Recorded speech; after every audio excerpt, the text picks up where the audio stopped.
either look there or here. Yeah, you are. Okay, let's see. And his posture is great. Cello, I'm Kathy with a K, radio broadcaster in Honolulu. Hawaii POV is a talk story series, Radio Music Hawaii, and POV for Point of View. And this is Peter Bond. And I actually made a list of, he's a singer, songwriter, guitarist, husband, dad, son, friend, surfer, and luthier. More or less, the Luthier is sort of a guitar building, and I'm more of a repairman. Okay. So I don't do any building anymore. I did a little bit when I was much younger, but it's a tough gig. It's easier to repair. More money in it. You were born? I'm originally was born in Georgia. My birth family, I'm adopted, but my birth family was from Florida. So the haircut rocks. It all makes sense. My Florida haircut. 7, I moved to Hawaii with my mother. Okay. And my father stayed on the East Coast. They separated, and my father stayed on the East Coast in Rhode Island. And then when I was about 15 or 16, he moved down to Boston area. Mm-hmm. So I got a lot, summers I'd spend and winters would spend with my dad, and then the school year would spend in Hawaii. And to Roosevelt High School, which I was there every now and then. If the surf wasn't too good, I was in class. But if the surf was pretty good, I was pretty much Did you gone. Graduate from high school? I did. With like a C- average. That's but really I got good. I got through, I made it, and got out, and immediately started working in music stores. My first job was House of Music in Ala Moana Center in 1977. That used to be by where Center Stage is right somewhat. across, right down by the Center Stage. And when I first started working there, it was owned by one family, and it was a really neat store. It was very kind of low key. It was one story, the records, and then they had the guitars and stuff in the back. Yeah. And so I was in the back of the store, which is where I belonged. And so hide him. Yeah, the troll in the back. And so I started selling guitars there, and then I saw this ad for a school in Vermont on building guitars. Yes. And that really interested me. Built a few guitars, and then I came back to Hawaii, and I was completely like, geez, living in this little one bedroom in Manoa. Now what do I do with, Right. So I just walked into Stringman, and they just happened to had just let go of their sort of Boy Friday, and they needed somebody to shop, sweep, and look around. So I got in there and started doing that for 2 years. Went to Tower Records. I was the second crew in at Tower Records. Nowadays, you can just order everything online. If something breaks, you can just get an eBay Retail's kind of thing. Tough. What that environment was like then, when Stringman it was one of the retail shops for guitar and instruments, musical instruments. Do you remember any other stores? It's bulk. The Stringman's bulk thing was repair. Okay. So they were like a repair shop. They did do some retail sales, but most of the retail stuff, if I recall, was mostly used. So it was a very small little store. It probably had 15 or 20 guitars for sale, but the repair thing was the big deal. That was the big thing.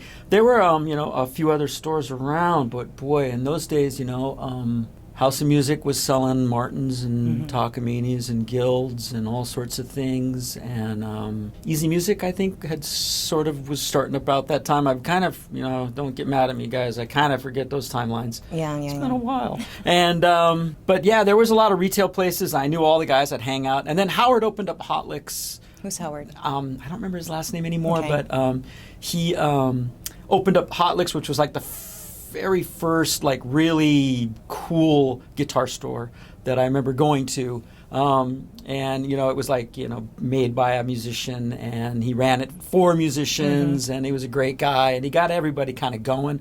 He was really very influential, and then he passed away, and Hot Licks changed hands into a couple of other guys who also ran it the same way. That's a really neat store. And then from Hot Licks came Dan's. Dan's a great store. And Island Guitars was been around now, over 30 years. And I've been there for 26. I've been at Island Guitars for 26 years. I went from Tower, and then I went to Hungry Ear Records, which was, again, a really small, and that was right across the street from the King Street Elementary, I forget the name of the school. And it was right when both the English stuff, the Duran Duran, the Smiths, were just beginning to show up as import records. They hadn't even broken into the market yet, and they were bringing in imports. So I was getting all these import albums. I had just started Hat Makes the Man, and so we were getting access to all of these really cool groups that as of yet had not come to America. And as they slowly started to trickle into America, there, it was really neat because it was not received well by the bulk of the industry. The radio wouldn't even play a new wave song. We had another radio station that was on the air at the time and was playing rock and roll, and they were just like adamantly against it. It was funny. There were these tribes that got set up, and so yeah. You cite being 13 years old, picking up a guitar. Yes. But who were the artists that you were listening to? Was there music in the house with your mom, or was it just radio or friends? It was, my mother and my father enjoyed music, but they weren't like passionate about music. They would have some stuff, and I just gravitated to the guitar. It was just something. We had an old guitar in the house, and I just picked it up and started teaching myself. I had done a little bit of ukulele.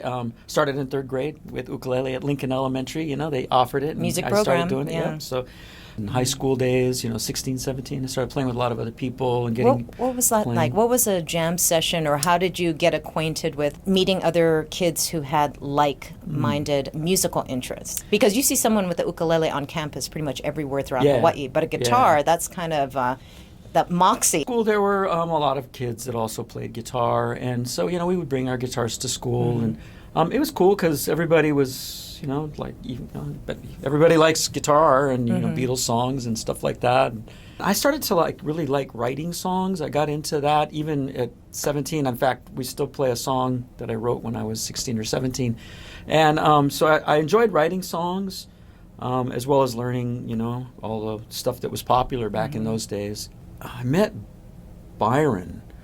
And probably, very early 80s. And it was just when this new kind of music was starting to show up, and he really liked it. Bands like the Pretenders.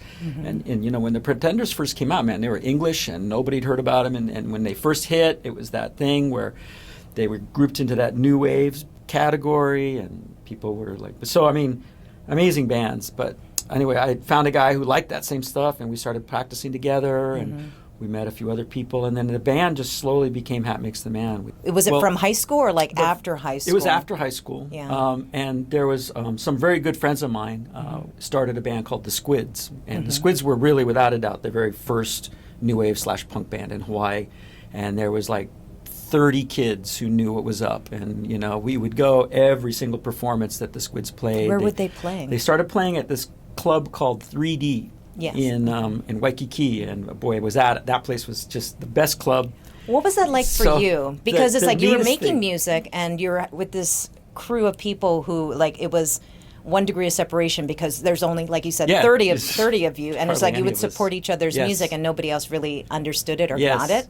So when you tumbled into 3D, what was that initial? Do you remember? Oh gosh, that yes. feeling? 3D was my favorite club of all the clubs I've ever been into in my life. 3D was my favorite because it was a no rules club. It just was anything goes. The guys couldn't get a liquor license to start the club, so they had this thing where you could $10 you'd be invited to a private party, and it was just filled. You could bring your own booze. So guys were bringing in cases of beer. There were runaways. It was just under the table type of stuff going on. These crazy bands of just crazy kids just doing their thing with crazy, awful PAs getting shocked on stage.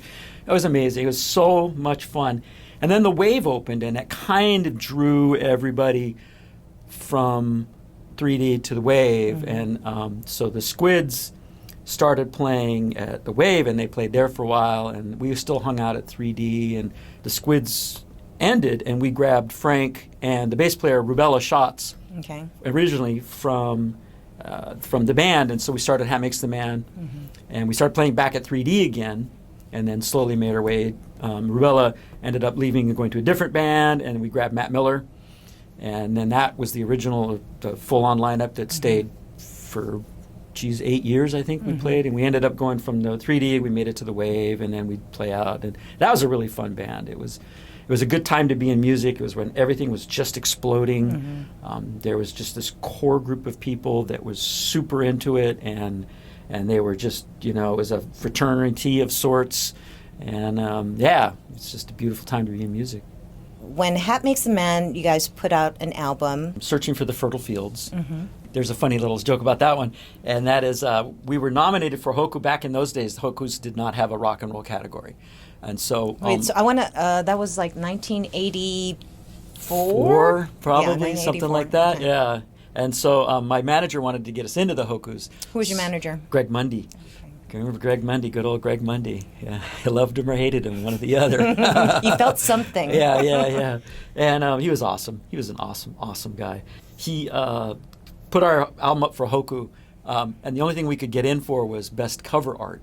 And so the picture on the album was a picture of our band. Yeah. And we lost to Kaylee Rochelle's picture of a painted breadfruit.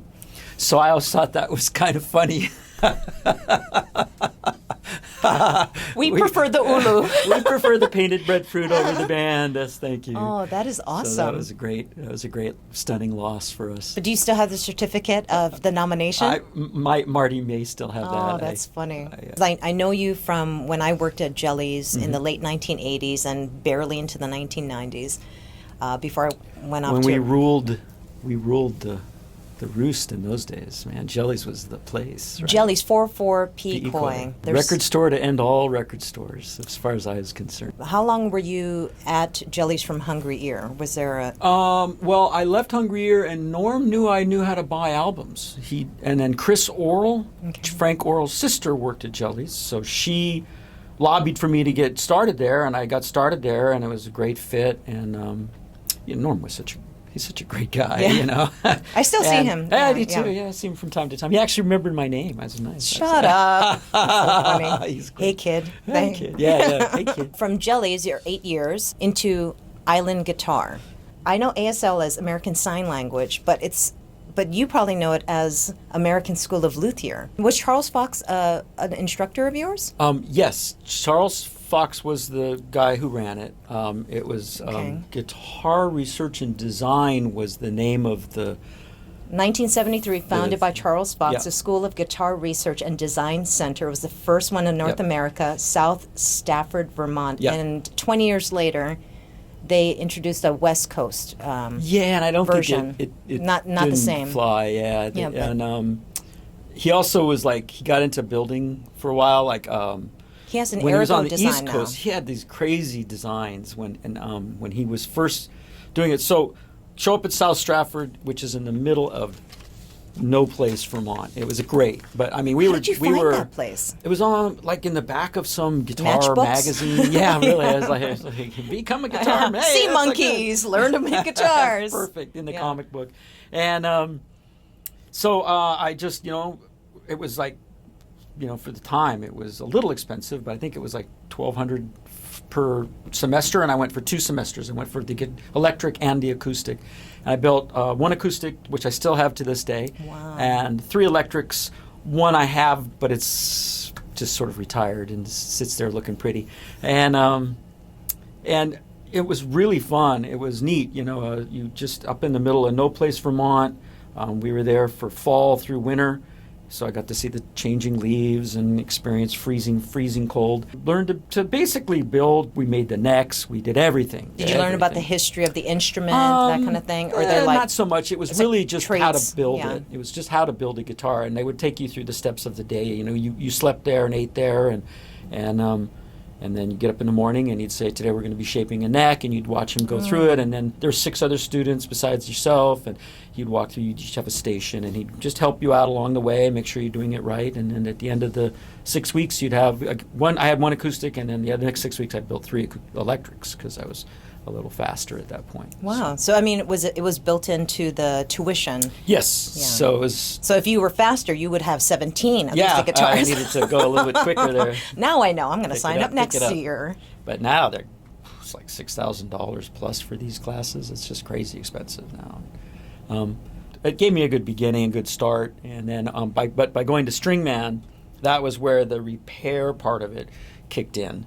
And repairs, people... Tell me about that, because you surf also, and I want to talk about that. I'm super lucky, and I found those 2 things. In Hawaii, and you live in Hawaii. Yeah. Thanks, Mom. I know, I could never leave. That was maybe part of the reason, I never went to the mainland, because I just go live in a van with 3 or 4 other people and drive around, and it's just I just couldn't.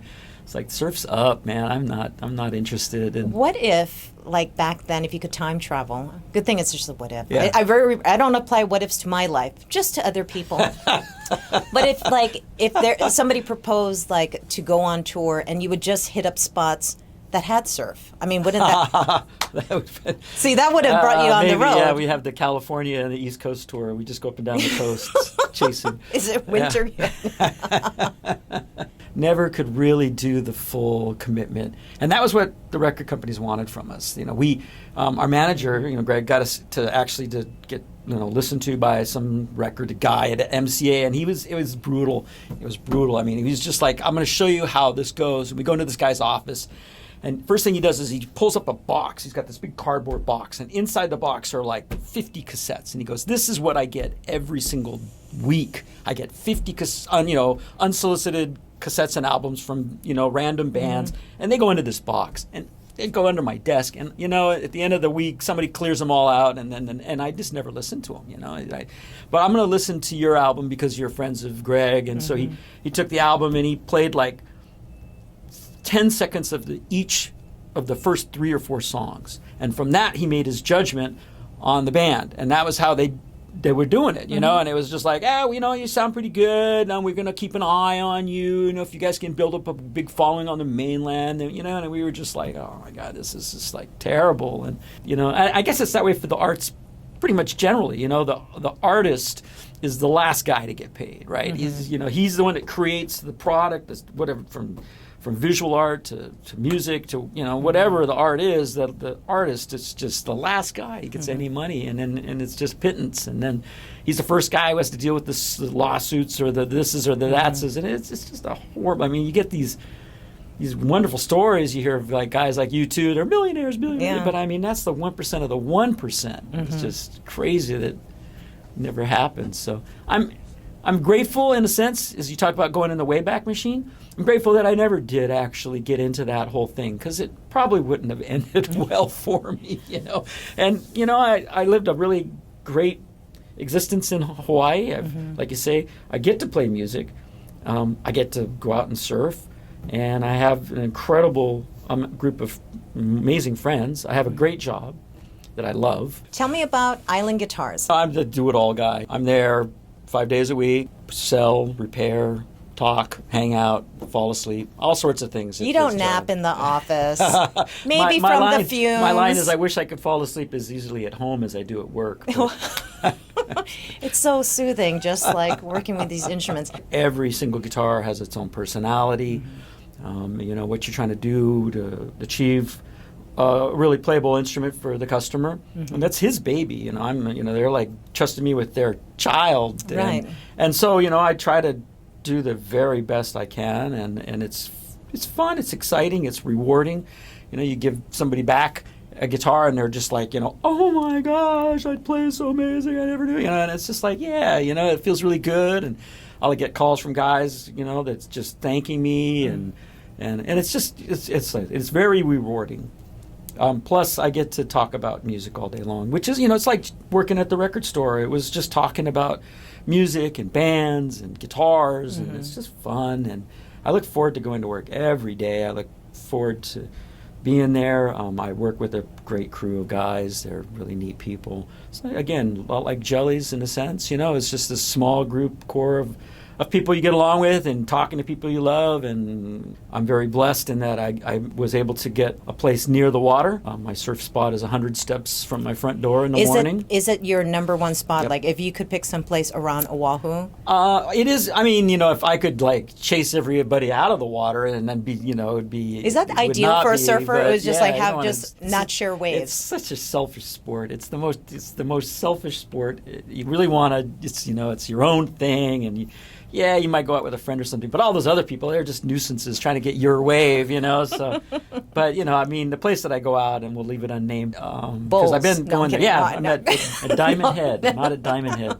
It's a great wave, and it's a good place for me to go. And what actually happened, the Psychedelic Furs concert, we opened, Hat Mix the Man got asked to open for the Psychedelic Furs. It was this year, right? 2 or 3 years ago. I did a little jump. It was just a little jump about that high off the ground, and when I came back down, my knee went sideways, and I tore my ACL off and I also tore off my meniscus. So I'm standing on stage, and this is like the big moment. We hadn't played in so long, and all these people, and Frank had flown all the way around. I was just like, I'm getting through the gig. I don't care.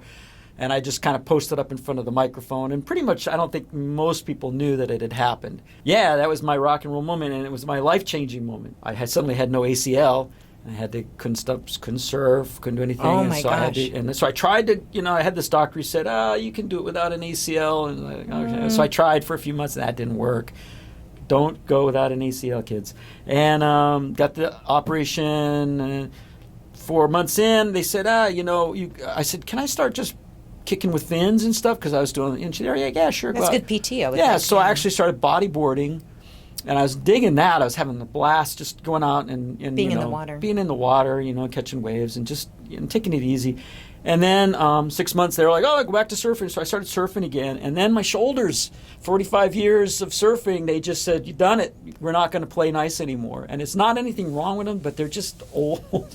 after about half an hour, my shoulders are just killing me. I'm super into bodyboarding now. I go out still 3 or 4 days a week if I can, and I go out more if I can, and whatever, just get out there and kick around for 2 hours and catch a bunch of waves. They're little barrel machines, So I started surfing when I was 14, and at that point, the bodyboard hadn't even come out yet. So I was surfing. The bodyboard showed up. I didn't pay it any attention because I was surfing, and it just, I wasn't into it. Didn't care one way or the other. I was surfing, and so I never ever did it. And so when I started doing it, I was like, oh my God, why didn't anybody tell me this?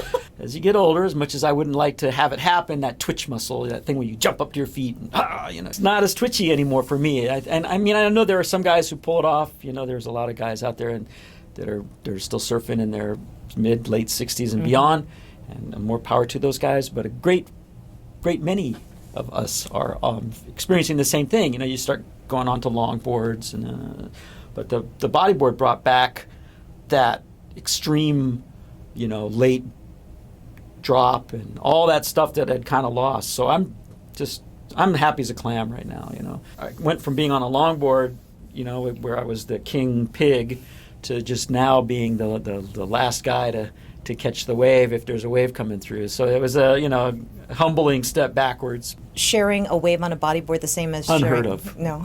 Get pissed off a lot. Oriental Lovering, Oriental OLR, Lovering. in the 1990s. Yep, and then that lasted from about, I want to say, 88 to 91.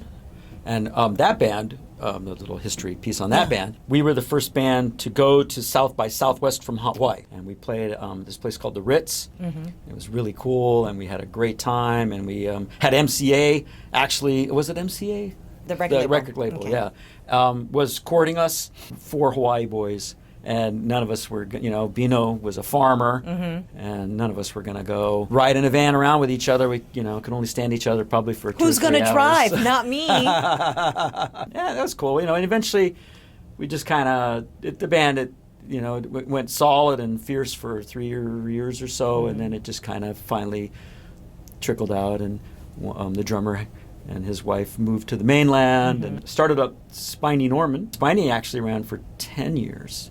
That was the longest running band. It was a full, steady. Yeah. We started, I think, for the first year or two, we had a bass player, and then he left, and we got Matt Miller, and Matt was with us for the remaining 8 years or so. And we put out 2 mini CDs and 1 full CD. And then at the end of that band, I just kind of was done. I was over it. I had just done it for 20 years nonstop, and I was just kind of burned out on the whole thing, and feeling a little bit older.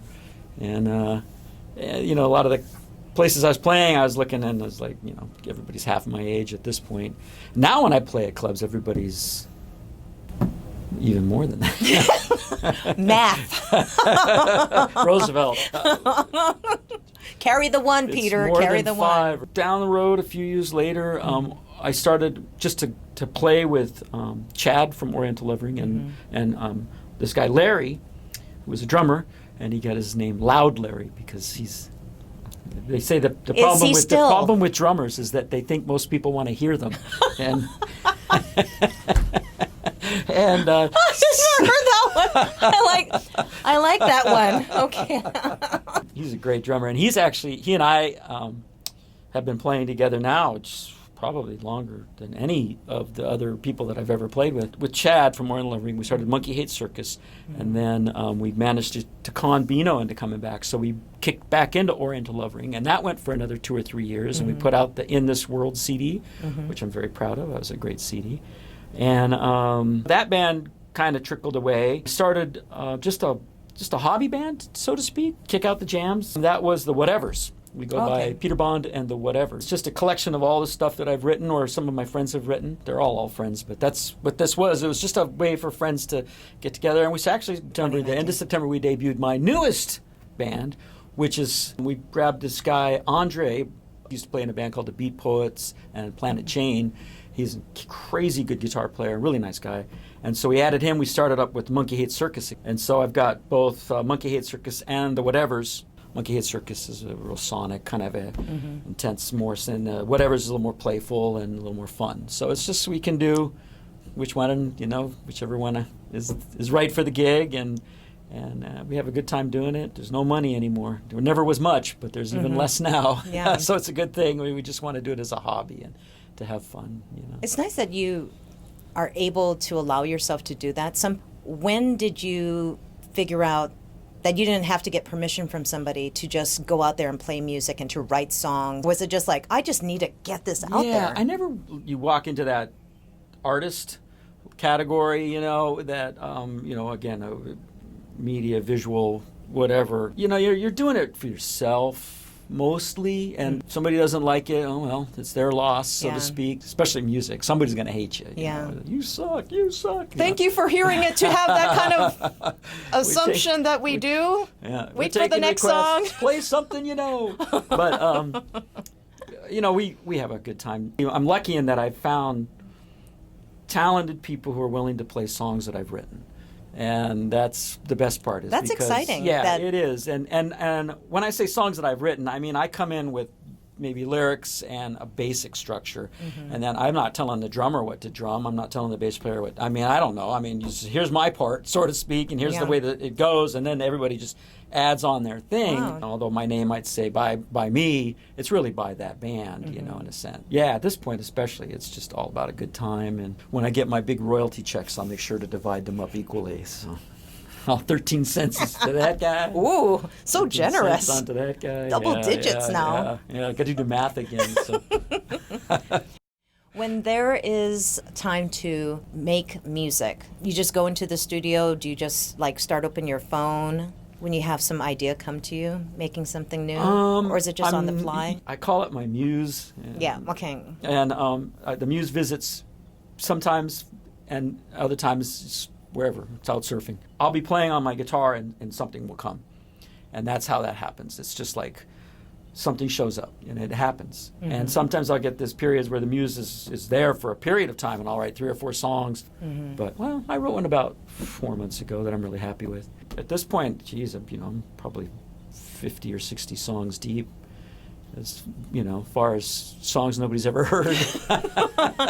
Can you read music? That was the thing that appealed to me about guitar. It was because it's the one instrument you can become incredibly proficient at. Not that I am, but you can, and never have to ever learn how to read music. You can learn to read music, especially the classical guys and studio musicians and stuff like that. But the basic guy out there, I think, your basic rock stars, just learned how to play, copied a lot of copying off of albums when you're young, learning that lead by Eddie Van Halen or whoever, and eventually you learn your own style and you start to. So it's sort of probably at the first you're learning to play. What were you learning? I probably borrowed incredibly liberally from many artists out there without even realizing it. But probably my first big giant influences. Everybody's big giant influence was the Beatles. When I was young, the first album I ever got was a Beatles album, and I would just sit in front of the stereo and just listen to it over and over, and groove into it, and then I think went from there to Black Sabbath. But the Beatles were huge, and a lot of the 70s stuff, because that was sort of when I was beginning to cut my teeth. I had a really close friend, and we were doing stuff like Fleetwood Mac and the Eagles and all that, stuff that was really popular back in the 70s, learning about harmonies, learning how to play your part, and have the other person play their part and Listening. putting it together. Yeah, and listening and all that stuff came from that.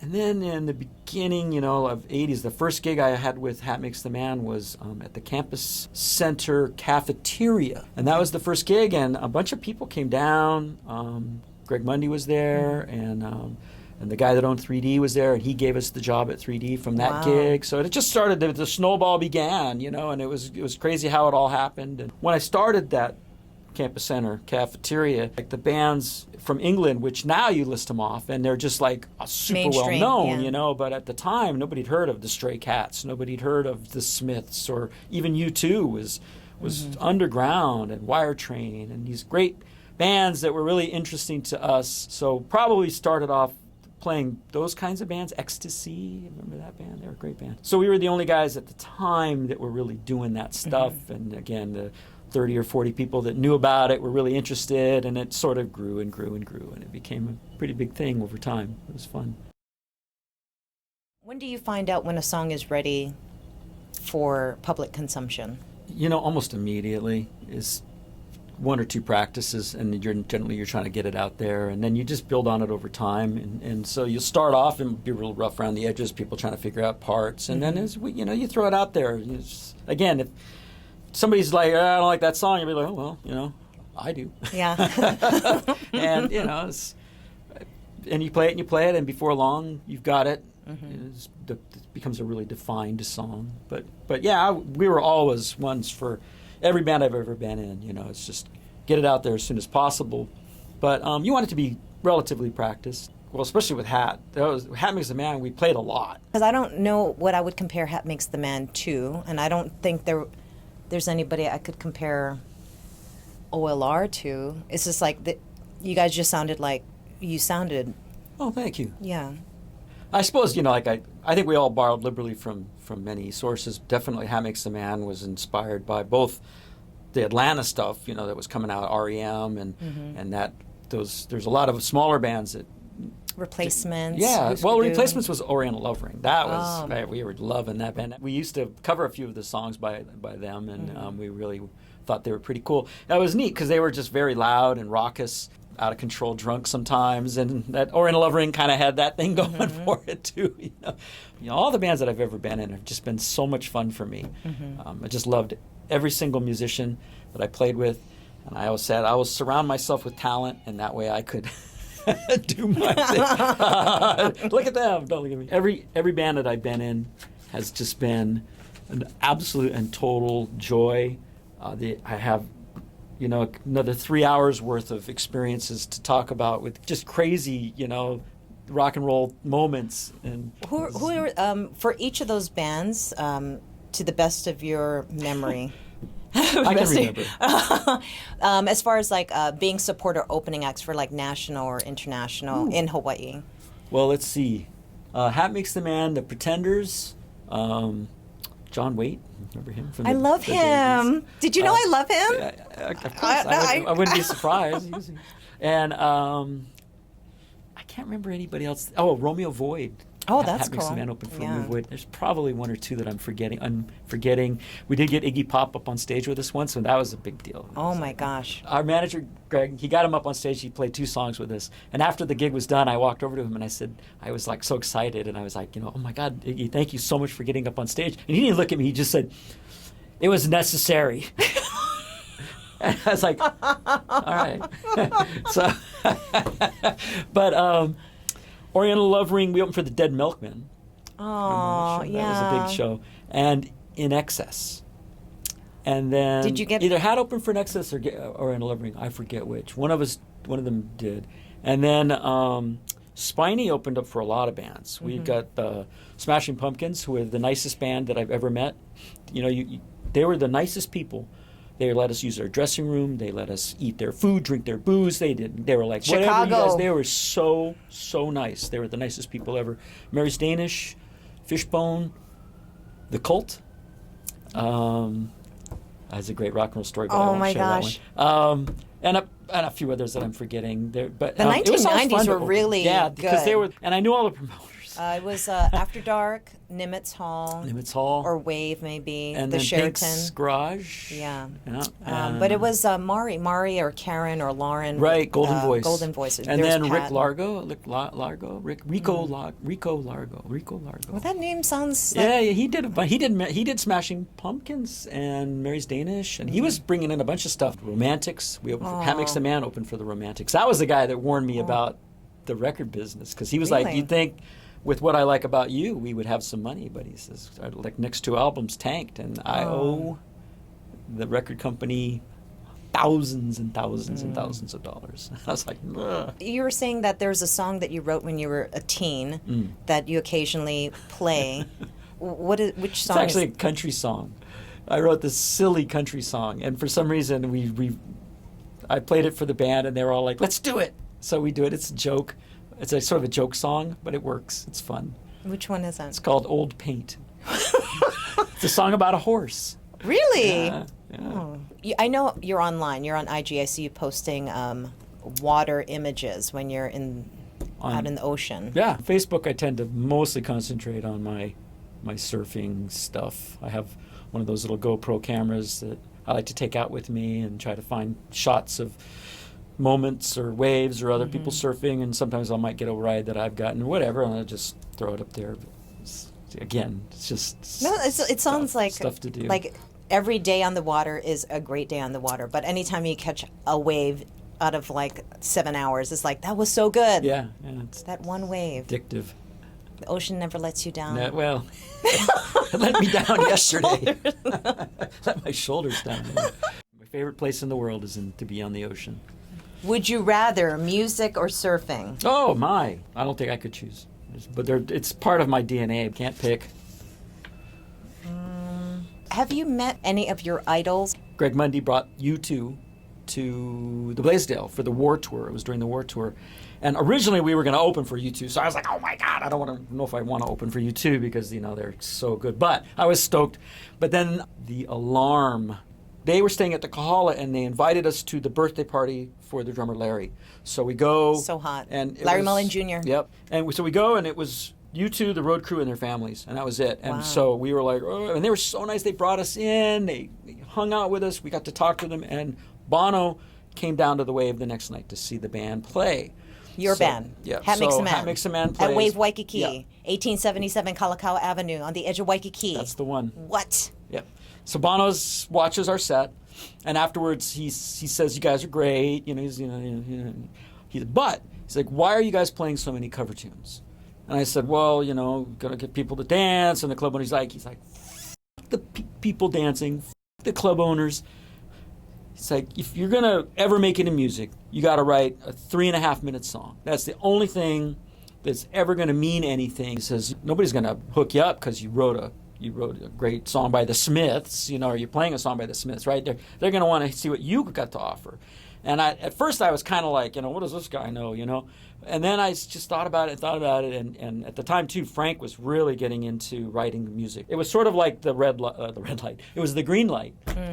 Put on a red light. It was the green light to just start writing music and to really just absorb myself into writing music. And so that began the whole thing. So Bono kind of kicked off my wanting to really write songs and not do the cover stuff as much anymore. And I mean, cover stuff is cool. I have a lot of my friends are in cover bands, and I respect and love them all. For me, I was not that good at doing cover tunes, so it was better anyway to get into writing my own stuff. And every band that I've been in has been one or two other songwriters in it. It's not only my songs, like I say, but it's really the bands that I'm in. But they're all into it. Everybody in the band was into doing that, so it was fun. Back when you were a kid, did you ever buy like albums and things? Sure, when I was a kid. 8-tracks? Yeah.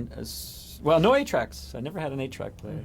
It's in the middle of that the was song. Technology, But I definitely was into music, and then I started working in record stores pretty quick. 98 Rock was the big rock station at the time. They were playing bands like Foreigner and that that kind of rock.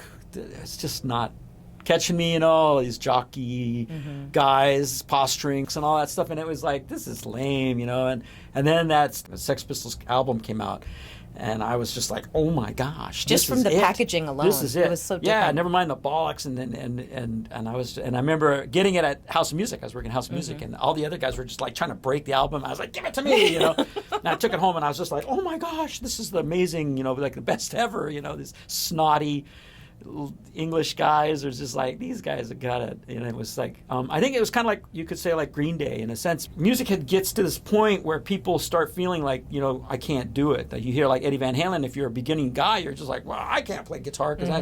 But then somebody comes along and says, no way, man, three chords, no leads, bash it out, sing a song that means something to you. And it just was like, you know, Sex Pistols, Green Day, a few others, you know, you come along, there was just this group that like stripped it back down and presented it to the guy who can play three chords and sing about something that meant something to them. I like all music, but there's something about, like, my favorite band is The Police, and I always say it's the best little band that ever was. Yeah, they were three amazingly talented players. They played Campus Center Ballroom off their first album when they came here, and they had 13 songs. They played them, and then people were like, more, and it's like, we got 13 songs, man. So they played the first two songs again. So how did you hear about that album?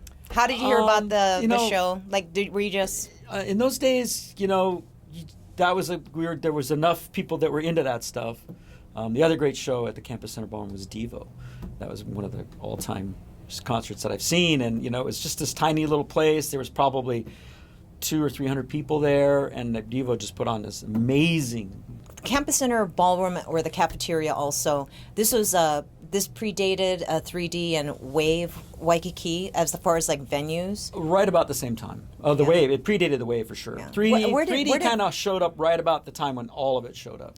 Before the UH Campus Center, where were bands playing? Because there was definitely there was scene. New Wave. There was the Squids. They started at that little place in Puck's Alley called Lucky Pierre's at the time. Okay. It's old. We're getting way back. So now. this is the first time I've heard that name hit my eardrum. Lucky Pierre's. Yeah, it was right in the front at the time. I want to say it was where Mamma Mia's is now, but it might have been over Mamma a little Mia's? further. What is Mamma Again, Mia? another pizza place. But anyway, it was right in the front there, and they got like a Sunday night slot. The owners were just like, "What is this crazy band?" You know. But everybody would show up, drink and eat. They kind of got their footing, and then 3D grabbed them, and every Friday and Saturday night, man, I was at 3D watching the Squids, and then the rest of the week I was at 3D just hanging out with the crew. Funny, it's like a different life. From my 20s to my 40s, I just lived in clubs. I mean, I was in a club just about every night, and it's like now I think, it's 9 o'clock, time for bed. But back in those days, I mean, that was just like, that's all we did. Was we went to clubs and hung out with this you know, ever growing group of people. And then when Jellies came along, that was like another, you know, so it was just this awesome group of people that I have been surrounded by for all my 20s and on. I'd say out of high school and beyond, man. It's just been an amazing group of friends and musicians and just people that you get to know, club owners and bartenders and waitresses and waiters and all these people, man, they're all still friends of mine. They're all still these incredible people and incredible lives, and it's just awesome. I'm so lucky that I got to know people like you, Miss Kathy. Whatever.